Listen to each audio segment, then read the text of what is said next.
ধাবায় এসে গেছি আর আমার এখানে ভাত বসে গেছে আর আমি এখানে কড়া বসিয়ে দিয়েছি। এখানটায় আমি কাঁচকলা পেঁপে আলু কেটে নিয়েছি।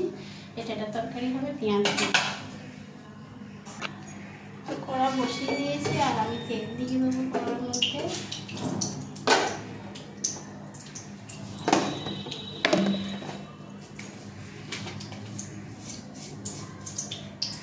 গোটা জিরে দিয়ে দেবো একটু ফোটনে। পেঁয়াজটা আমি দিয়ে দিলাম।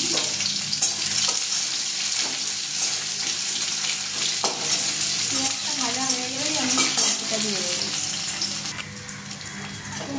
ভাজা হয়ে গেছে পেঁয়াজটা আর আমি এখানে সবজিটা কেটে রেখে দিলাম, এটা আমি দিয়ে দেবো।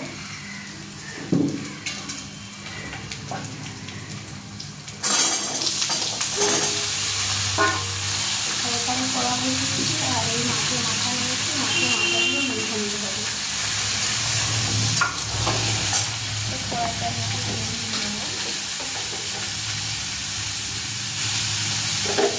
তেল দিয়ে দিয়েছি, তেলটা গরম করে মাছের মাথা খাবো। তেল আমার গরম হয়ে গেছে কড়াইতে আর আমি মাছের মাথাগুলো দিয়ে দেবো। আর মাছের মাথা দিয়ে দিচ্ছি বাটি একদম দিয়ে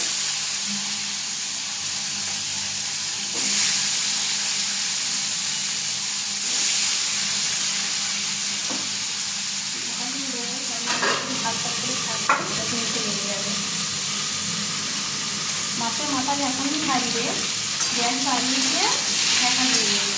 আর ঢাকানো রেখে বলতে তখন হচ্ছে না গ্যাসটা একদম আস্তে করে দিয়ে ওইখানে তাহলে আর থাকবে না, বাইরেতে আসবে।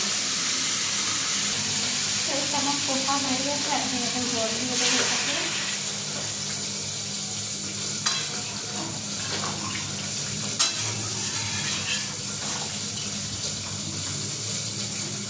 আর একে মাছের মাছটা বসিয়ে দেবো।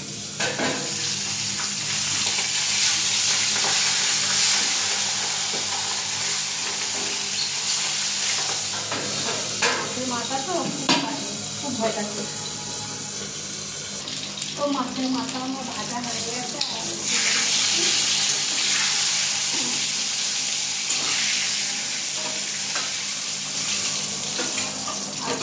দিয়ে দেবো গোটা গরম মশলা দিয়ে দেবো।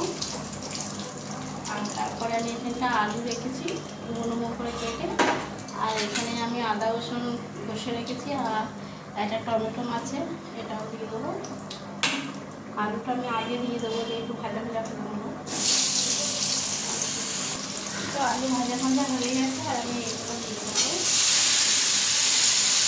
দিয়ে আমি একে একে আদা রসুন সব দিয়ে দিয়েছি আর নুনও দিয়ে দিয়েছি, হলুদ দিয়ে দেবো।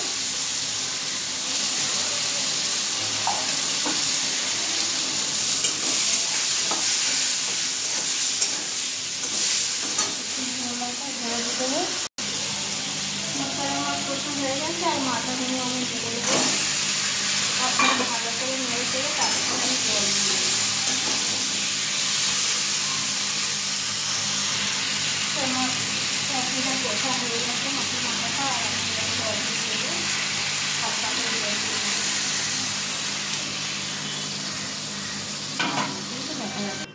তো মাছের মাথাটা আমি লাগিয়ে নিয়েছি কড়ার থেকে, আর এখানে কড়া বসিয়েছি, এটা মাছ হবে।